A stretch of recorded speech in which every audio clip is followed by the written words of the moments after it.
al texto que nos corresponde esta noche. Capítulo número 3 del libro de los Hechos de los Apóstoles, y esta noche damos lectura al versículo 17 en adelante.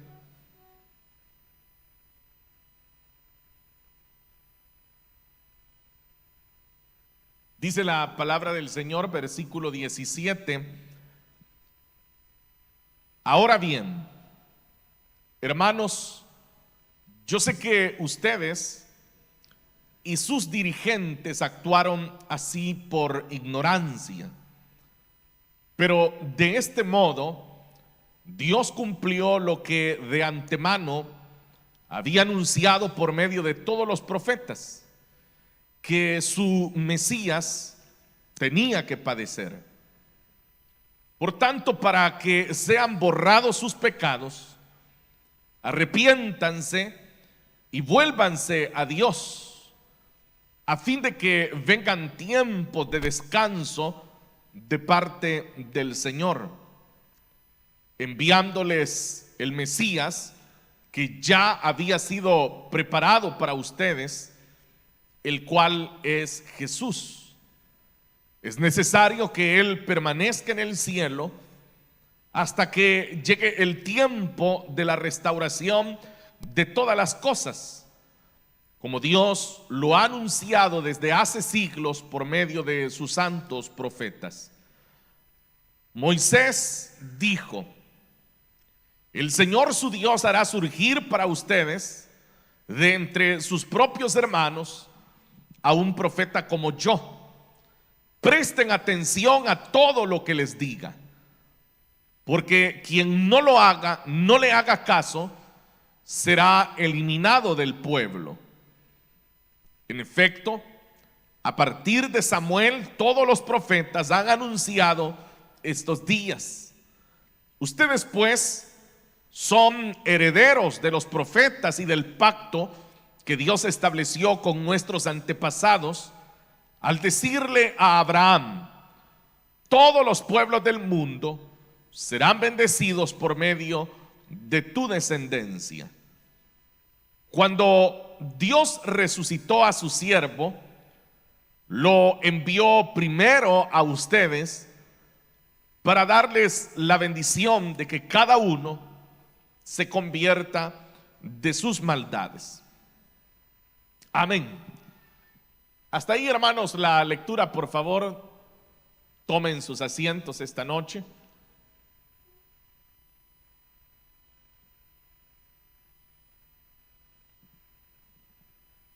Pretendemos, hermanos, finalizar este capítulo 3 esta noche, y es bastante factible poder hacerlo a pesar de la cantidad de versículos, debido a que a partir del versículo 22 hasta el versículo 26, lo que el apóstol Pedro está añadiendo en este sermón son los ejemplos antiguo testamentarios del anuncio del Mesías. Y por lo tanto, como digo, es bastante factible poder ubicarnos en los primeros 3-4 versículos que leímos, que es donde se concentra la enseñanza de esta noche. Pero antes de mencionar los versículos, como siempre, quiero hacer un pequeño repaso de lo que hemos venido estudiando la semana anterior. Como ustedes recordarán, a partir del versículo 11 que dimos lectura hasta el versículo 16, hemos, hermanos, abordado la primera parte de este sermón que Pedro está predicando después de que se ha operado la sanidad de aquel lisiado que se encontraba en una de las puertas del templo. Después de esa sanidad, se ha generado un asombro en todos los que han visto, han presenciado y que por supuesto también reconocen, decía la Escritura, que aquel hombre que ahora salta, que camina, que alaba a Dios, era el mismo que antes se ubicaba en aquella puerta a pedir limosna. Ante esto, la multitud está asombrada y por ese motivo, Pedro ha tenido que hacerles a ellos dos preguntas. Y decíamos que el sermón que Lucas registra acá, que es el segundo sermón que está registrado, aunque hacíamos la aclaratoria que no por eso debemos de entender que en realidad solo había predicado 2 veces Pedro, sino que decíamos que lo que Lucas está haciendo es registrando aquello que a él le parece trascendental y necesario de señalar. Por eso es que el sermón que Pedro ha predicado en el día de Pentecostés está registrado porque era de vital importancia. De igual manera lo hace ahora porque y él considera, Lucas, que es de vital importancia poder señalarlo. Entonces, como él ha señalado en este sermón, en la primera parte que mencionábamos, Pedro hace 2 preguntas que han sido cruciales en este sermón. Y la primera de ellas era preguntarles por qué se sorprendían de aquella sanidad. Y decíamos que la pregunta de Pedro es una pregunta muy importante porque él les dice: ¿cuál es la sorpresa que ustedes tienen al haber visto esta sanidad? Entonces, obviamente la respuesta, decíamos, más lógica era decir: ¿a quién no le va a sorprender ver a un hombre que ha estado desde que ha nacido con esa invalidez y ahora verlo saltar? ¿Cómo no nos va a resultar sorprendente ver eso? Pero decíamos que a lo que Pedro se refería era la incredulidad de ellos, porque ellos sabían y conocían de los milagros que Jesús había hecho. Entonces, por lo tanto, ver ahora esta nueva sanidad no tendría por qué causarles a ellos sorpresa, si ya Jesús había incluso, decíamos, ya hasta resucitado muertos. Entonces, debido a eso es la pregunta que ahora Pedro está haciendo al decir ¿qué les sorprende? Pero eso decíamos en la semana anterior, que lo que hacía era evidenciar el deplorable estado de incredulidad en el cual se encontraba Israel. Y decíamos que por supuesto de algo que la iglesia, los creyentes debemos de guardarnos es de la incredulidad, porque nosotros podemos estar dentro de la iglesia y nos podemos hacer llamar creyentes y ser más incrédulos que los incrédulos de allá afuera. Entonces ese es un detalle que nosotros debemos de guardarnos, porque era lo que le pasaba a Israel. Israel vivían de las glorias pasadas. Israel vivía haciendo memoria de que el Señor los había sacado de Egipto con mano poderosa, que el Señor había abierto el mar, que el Señor había humillado a Faraón y a su ejército, que el Señor les había guardado en el desierto, que el Señor les había dado pan que venía del cielo. Pero eran glorias pasadas, porque en realidad ahora eran incapaces de creer que un lisiado podía ahora caminar. Entonces este era el estado de Israel, y por eso es la pregunta que Pedro hace al decirles ¿por qué se sorprenden?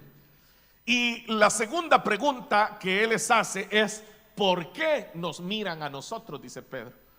Y decíamos que lo que Pedro está haciendo es dándole ahora el énfasis de que la sanidad no ha sido operada por él ni por Juan, sino que la sanidad que se ha dado ha sido operada por el poder de Cristo Jesús.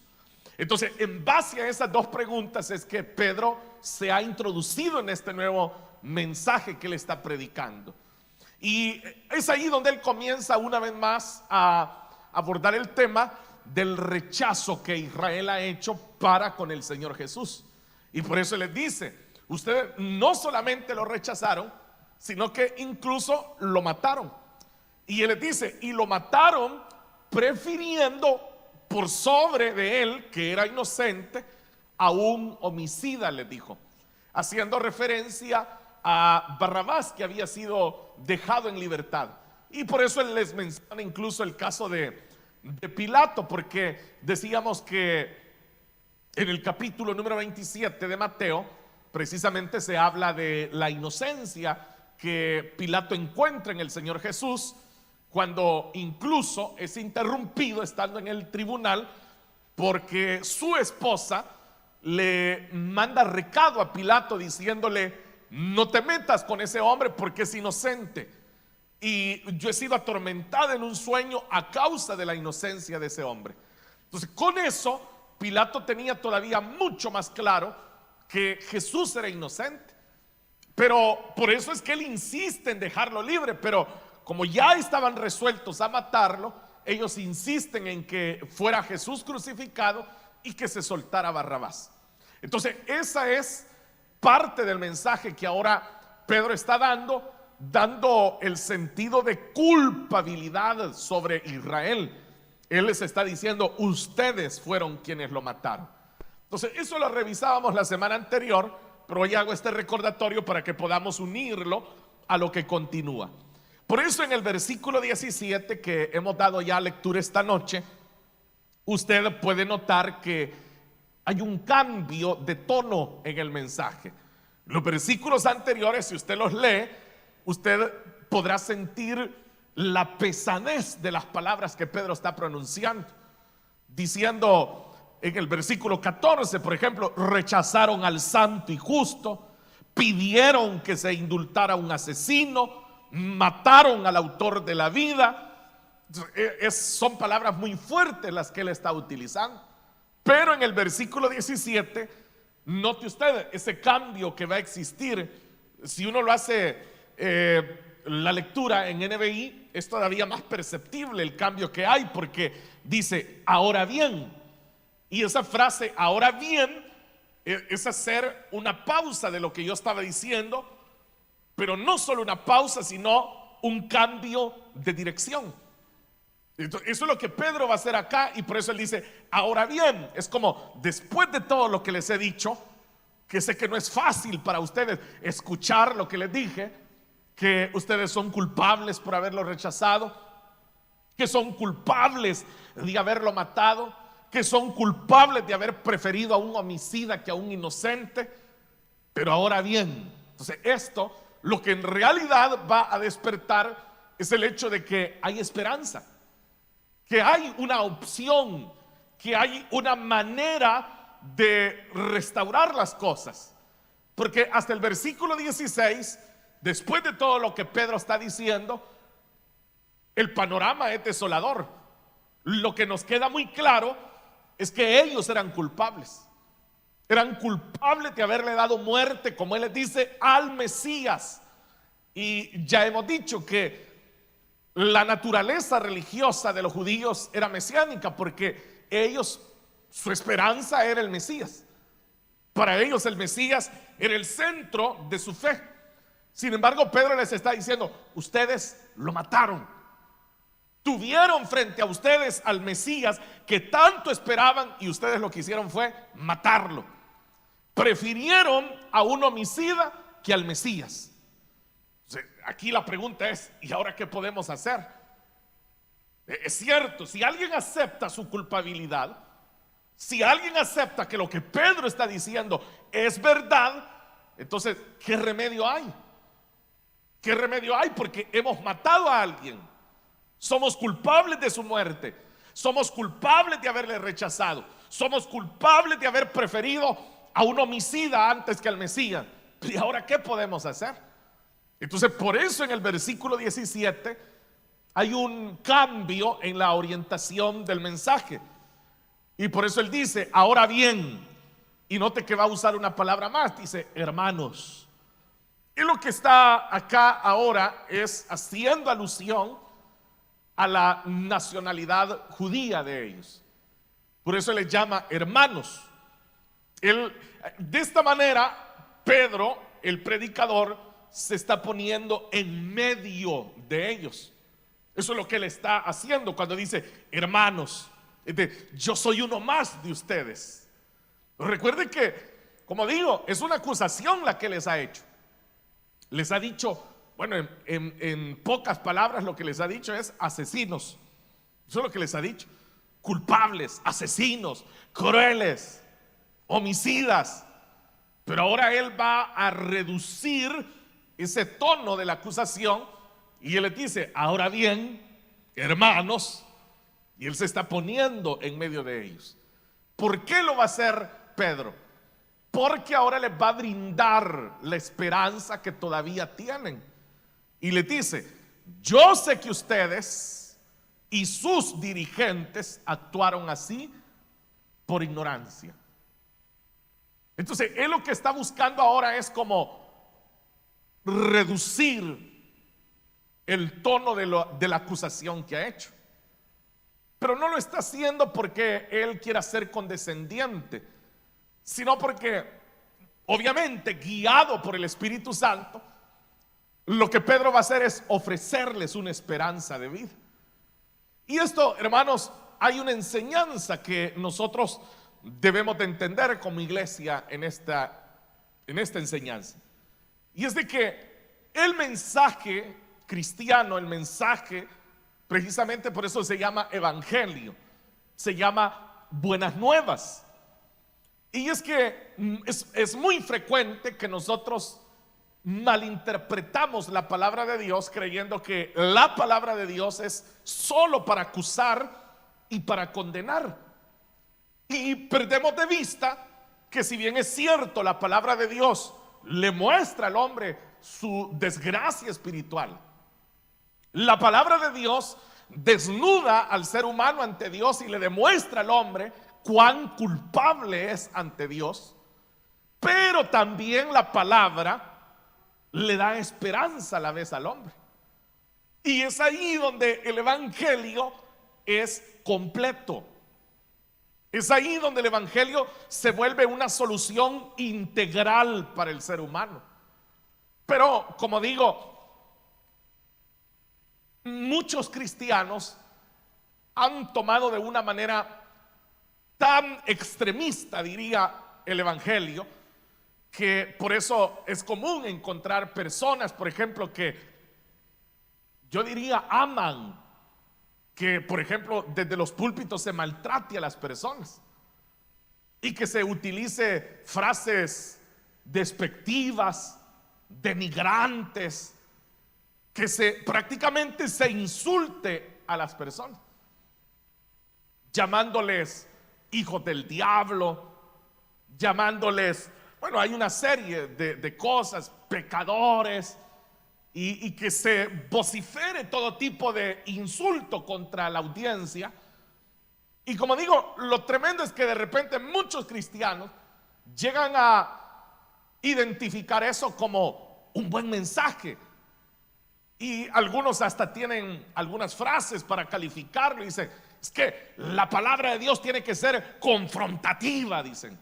Entonces, pero ellos a lo que le están llamando confrontativo es a eso, a que se golpee de tal manera a las personas que no se respete la dignidad del ser humano y que no se presente, como lo estamos viendo ahora acá, esa oportunidad de recibir esperanza. Entonces, note usted ese equilibrio que Pedro está teniendo ahora, porque Pedro acaba de decirles a todos los que están escuchando que son homicidas, que ellos asesinaron al Hijo de Dios, que ellos le quitaron la vida al autor de la vida. Pero ahora les va a brindar una esperanza. Ahora les va a decir, pero ahora bien, hermanos, y ese es el equilibrio del evangelio, que el evangelio no solamente es para decirle a una persona, usted es un pecador, sino que el evangelio es para también decirle a la persona que hay esperanza en Cristo Jesús para abandonar esa vida de pecado, y que el Señor tiene el poder para darle libertad al ser humano en medio de sus cadenas. Y esa es la parte, como digo, que nosotros debemos de equilibrar del evangelio. Por eso es que hay personas que recibir una enseñanza bíblica les parece aburrido, les parece tedioso estar escuchando una formación bíblica. Y entonces lo que hacen es calificarlo así, decir, yo siento que al predicador le falta espíritu, yo siento que al predicador le falta unción. Pero ¿a qué le llamamos nosotros así? Como ya le dije, a mandar al infierno a todo mundo, a tratar, bueno, hay predicadores que dicen, por ejemplo, viejas y viejos, dicen. Entonces son frases que un predicador no tendría por qué utilizar, porque la audiencia merece un respeto. Y alguien me diría, pero es que son pecadores. Sí, pero note usted lo que Pedro está haciendo acá. Y esa gracia, podríamos llamarle, que Dios da al predicador, de saber equilibrar la palabra, es la que va a provocar efecto en los corazones. Y por eso Pedro está equilibrando, porque ahora les dice, yo sé que lo que ustedes hicieron lo hicieron por ignorancia.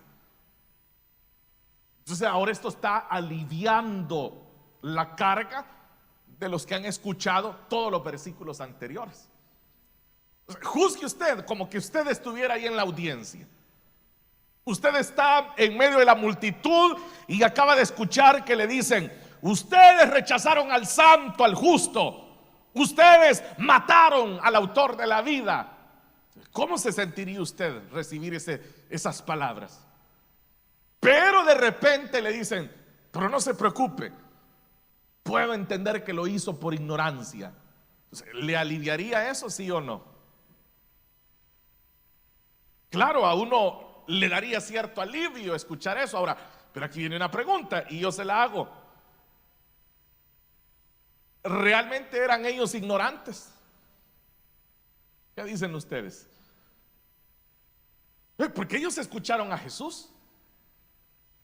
Ellos tenían a los profetas también, que es lo que les va a decir en los versículos 22, 23, 24 en adelante. Les va a decir eso. Les va a decir de que desde Moisés se les había estado hablando a ellos. Entonces ahí viene la pregunta, ¿eran o no eran ignorantes? Entonces, si nosotros nos vamos en la línea profética, no eran ignorantes. O podríamos decirlo de otra manera, no tendrían por qué ser ignorantes. No tendrían por qué ignorar quién era Jesús. No tendrían por qué haber ignorado las señales que Jesús hacía. No tendrían por qué haberlo hecho. Pero lo hicieron. Entonces, lo que realmente Pedro va a proyectar acá al decir de la ignorancia de ellos y sus dirigentes, él ya lo está diciendo desde la perspectiva del cristiano. Que nosotros, antes de venir a Cristo, somos ignorantes, porque hay un velo. Y es lo que también Pablo dirá posteriormente, que hay un velo que nos cubre, que nos tiene ciegos, no nos permite ver. Podemos tener frente a nosotros al Señor y somos incapaces de reconocerle. Pero que cuando el ser humano se rinde a Jesús, entonces ese velo de ignorancia le es quitado. Eso es lo que Pedro ahora está mostrando en este versículo cuando dice, sé que lo hicieron por ignorancia. Es decir, a ustedes les desfilaron enfrente todos los profetas, pero ustedes fueron incapaces de darse cuenta, de discernir, de entender. Pero ahora al Señor le ha placido traer su luz frente a ustedes, la luz del evangelio, para que ustedes puedan entender a quién tienen enfrente. Entonces en el versículo número 18 les dice, pero de este modo Dios cumplió de antemano lo que se había anunciado. Entonces, ¿qué les está diciendo? Lo que les está diciendo es que Dios usó su ignorancia para que se cumpliera lo que se había profetizado. En otras palabras, ellos creyeron que estaban llevando a cabo su propósito, pero ellos ignoraban que en realidad era Dios quien estaba permitiendo que ellos se pusieran en contra del Hijo de Dios. Porque recuerde que los fariseos, los sacerdotes, ellos han promovido la muerte del Señor. Ellos han luchado ante las autoridades romanas para darle muerte al Señor. Y cuando lo logran y cuando el Señor es crucificado, ellos se sienten satisfechos y dicen: lo logramos, sacamos a Jesús del panorama. Pero ellos ignoraban que en realidad el Padre estaba permitiendo todo eso, que el Padre estaba usando el corazón perverso de ellos para que se cumpliera lo que Él había profetizado a través, como dice acá, de los mismos profetas. Entonces, a eso es a lo que Pedro se refiere cuando dice que lo hicieron por ignorancia. Él dice: pero de este modo Dios cumplió. ¿Cómo? ¿De cuál modo? Del modo de la ignorancia de ellos. A través de la ignorancia de ellos, Dios estaba cumpliéndolo. Y por eso dice que lo había dicho de antemano, es decir, con mucha anticipación. Había anunciado por medio de todos los profetas que su Mesías tenía que padecer. Basta leer Isaías, por ejemplo, para saberlo, ¿no? Que Isaías lo anuncia y le llama varón experimentado en quebrantos. Enmudeció como un cordero, fue llevado al matadero. Verá la aflicción de su alma y quedará satisfecho. Todo estaba profetizado. El sufrimiento de Jesús estaba profetizado. Ellos no entendían lo que estaban haciendo, pero lo que estaban haciendo era dándole cumplimiento a las profecías. Entonces, a eso es a lo que Pedro ahora les está diciendo: ustedes lo hicieron por ignorancia. Dios lo que estaba haciendo era cumpliendo por este medio lo que ya se había anunciado. Versículo 19: por tanto, para que sean borrados sus pecados. Y aquí hay algo importante, porque si bien es cierto, tenían ignorancia, no eran inocentes. Y esto es algo que debemos de entender, porque les está diciendo Pedro: lo hicieron por ignorancia, ustedes no discernían, no entendían los propósitos del Señor, pero siguen siendo culpables. Siguen siendo culpables. Y la pregunta de un culpable, ¿cuál tendría que ser? ¿Cuál tendría que ser la pregunta que un culpable haga? ¿Cómo puedo pagar mi culpa? ¿O cómo puedo anular mi culpa? Esa es la pregunta lógica que tendría que hacer un acusado, un culpable. Entonces es lo que le va a decir Pedro ahora. Para que sea borrado eso, ustedes lo que tienen que hacer es, número uno, arrepiéntanse, les dice. Arrepiéntanse. Número dos, vuélvanse a Dios. Esas son las dos peticiones que Pedro les está haciendo a ellos. La primera es que se arrepientan. Pero esto es bien interesante, porque no solo les dice que se arrepientan, sino que se vuelvan a Dios. Que la palabra que aparece en realidad ahí es convertirse. Eso es lo que Pablo dirá en Primera de Tesalonicenses también, cuando él dice: ustedes se convirtieron, dice, de los ídolos al Dios verdadero. Entonces, convertirse, y ahí está la combinación que ya hemos hablado, que es el arrepentimiento. Ya hemos explicado en otras oportunidades la palabra metanoia, que es cambiar de parecer, cambiar en la forma de pensar. Pero lo que Pedro les está diciendo es: cambien su forma de pensar para con Dios y vuélvanse a Él, vayan donde Él. Si ustedes lo hacen, dice Pedro, y aquí viene el resultado que ellos verán. Y les dice: a fin de que vengan tiempos de descanso de parte del Señor. Lo que les está diciendo básicamente es que ellos no tendrán paz hasta que no se arrepientan y se vuelvan al Señor. Entonces, si usted lo mira así, por eso es que Israel no tiene paz, porque ellos ni se han arrepentido ni se han vuelto al Señor. Y yo lo estoy viendo y se lo estoy diciendo a usted desde el estricto punto de vista de las palabras de Pedro. Porque recuerde, se los está diciendo a judíos.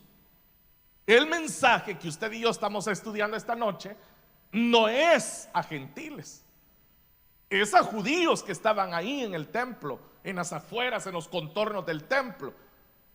El mensaje es para ellos.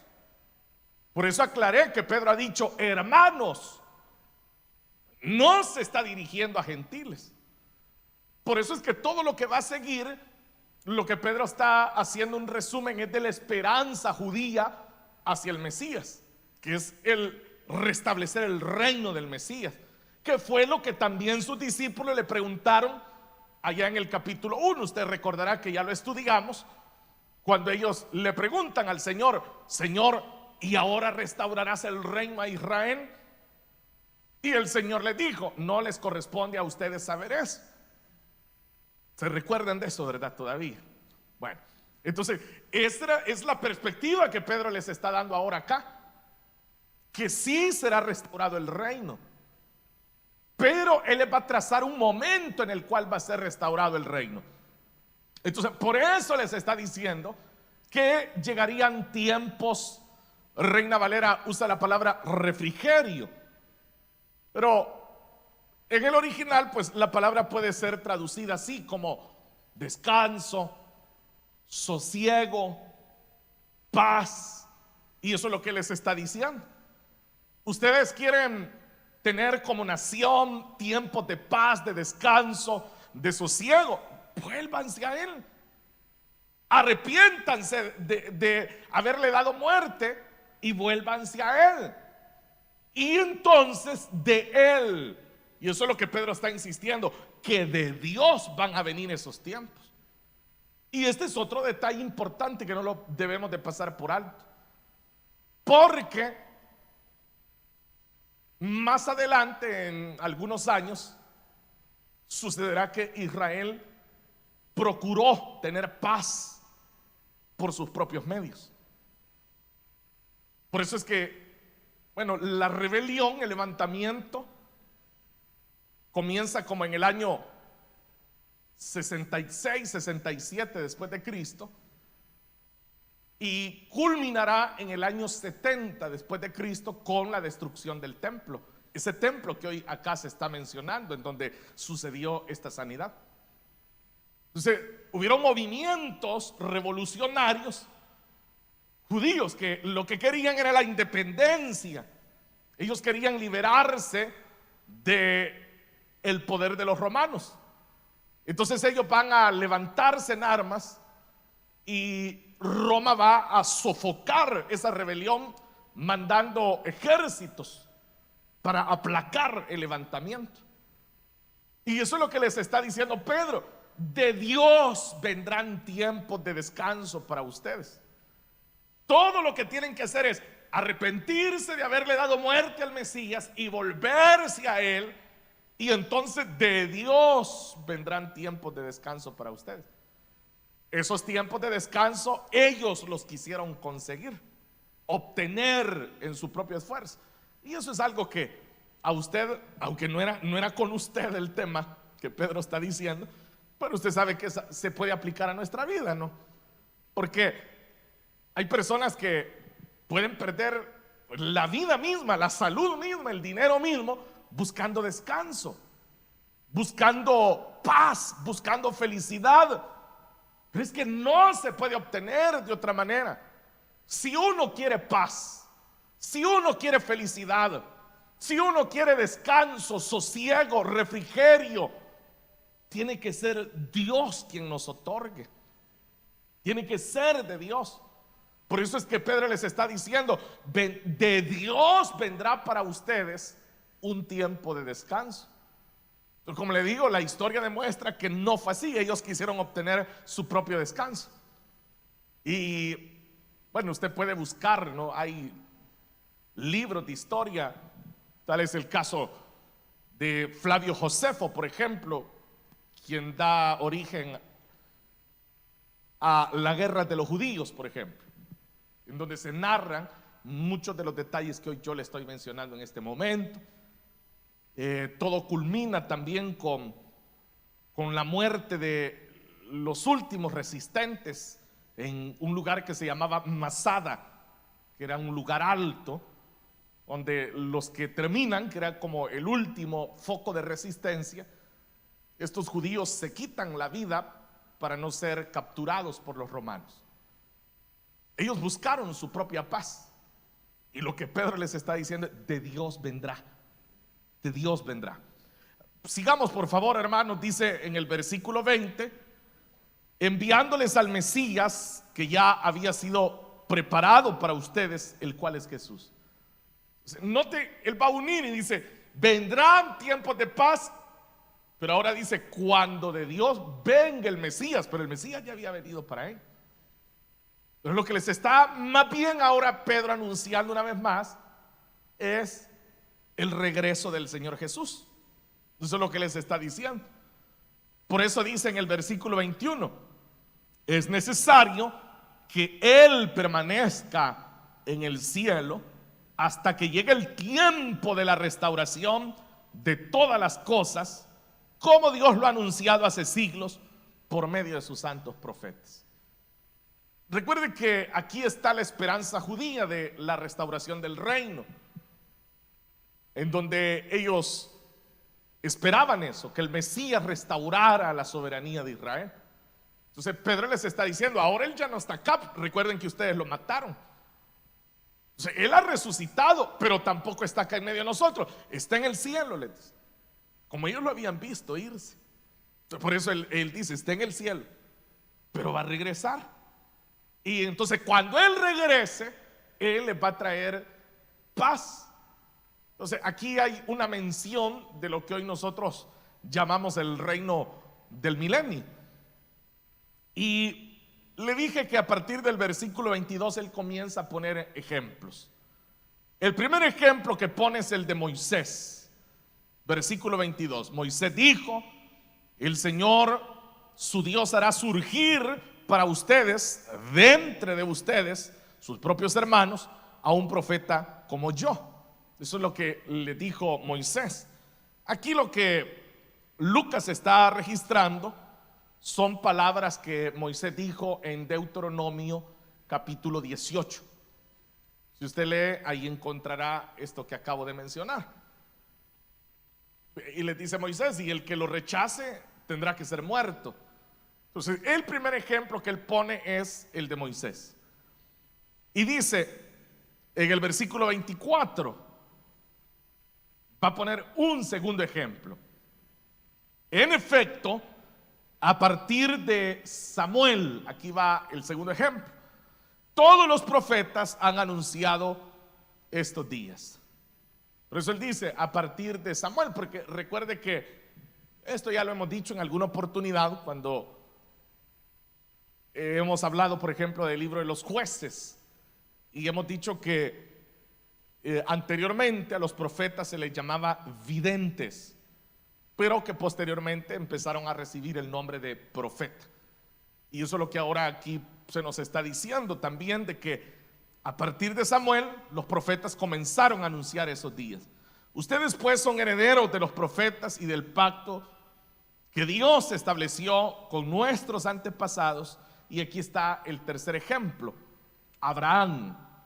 Al decirle a Abraham, todos los pueblos del mundo serán bendecidos por medio de tu descendencia. Y aquí, una vez más, lo que Pedro está hablando al decir de tu descendencia, él está hablando de Jesús. Que también ha existido una interpretación errada, porque algunos piensan que cuando se habla acá de tu descendencia, asumen que es la nación de Israel, y entonces por eso dicen, no, es que en Israel son benditas todas las familias de la tierra, pero no es así. Preste atención a la lectura. Es que es precisamente a Israel a quien le está hablando Pedro. Y cuando dice, es que este Mesías, que es la línea que le está desarrollando, dice, es la descendencia de Abraham, y por eso lo dice en singular, dice, tu descendencia. Y finaliza en el versículo 26, cuando dice, cuando Dios resucitó a su siervo, lo envió primero a ustedes para darles la bendición de que cada uno se convierta de sus maldades. Y ahí una vez más él incluye la palabra convertirse de sus maldades. De esta manera Pedro termina su segundo sermón, o al menos el segundo sermón que Lucas ha registrado acá. La conclusión que nosotros podemos hacer de ello es de que el evangelio no ha cambiado. El evangelio sigue siendo el mismo, y se sigue haciendo el mismo llamado: que los hombres se arrepientan y se conviertan a Dios. Ahí está el mensaje del evangelio. El hombre es pecador, sí. El hombre ha desechado a Dios, sí. El hombre merece ser condenado, sí. El hombre está lejos de Dios, sí. Pero hay esperanza. Hay esperanza. ¿Y cuál es la esperanza? Lo que Pedro está diciendo: Cristo Jesús el Mesías es la esperanza del pecador. Entonces el mensaje no ha cambiado. Como dije, dentro del texto que hemos leído, el mensaje está siendo dirigido a los judíos, pero estas son verdades que siguen siendo también para todos aquellos que están lejos del Señor. El Señor sigue llamando a los hombres al arrepentimiento, y sigue llamando a los que se han arrepentido a que se conviertan, porque eso es lo completo. El hombre no puede decir estoy arrepentido y solo cambiar su forma de pensar, lo que tiene que ir a Dios. Por eso es que las personas, cuando uno les habla del evangelio, dicen: no, si yo creo en Dios, dicen las personas. A lo mejor a usted le pasa seguido, cuando usted evangeliza a alguien, lo invita a la iglesia, le habla de Dios. ¿Qué dicen las personas? No, si yo sé, dicen que Diosito es bueno. No, si, ¿qué seríamos, verdad, sin Diosito? Dicen las personas. No, si yo creo en Dios, dicen las personas. Pero entonces la pregunta es esa: ¿y usted se ha vuelto a Dios? Y aquí sería, ¿qué es volverse a Dios? Entonces, por eso le puse el ejemplo de lo que Pablo dice en Tesalonicenses: es dejar algo y pasar a estar con Dios, que era lo que habían hecho en Tesalónica. Dejaron los ídolos y se pasaron a Dios.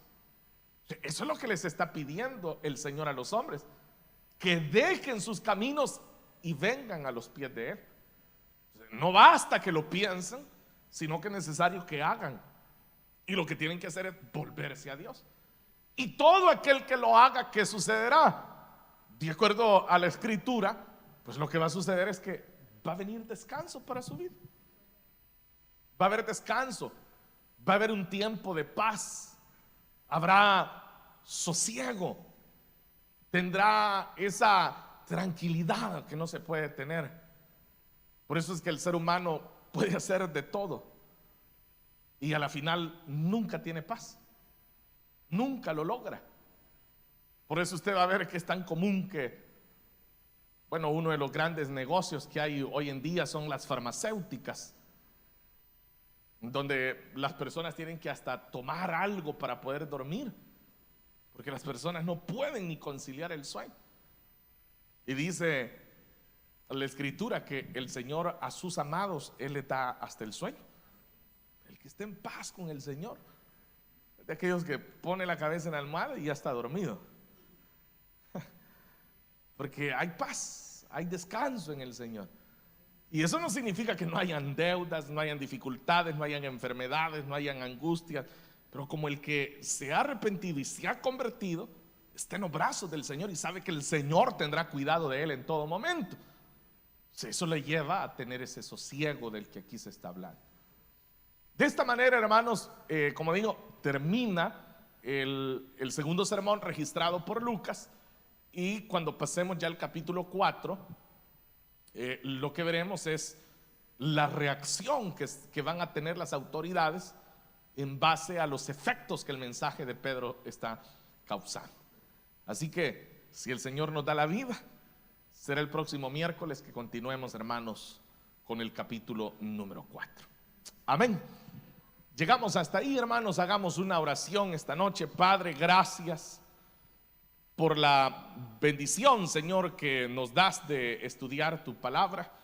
Gracias, Señor, porque es a través de ella que crecemos, comprendemos tus propósitos, tus planes.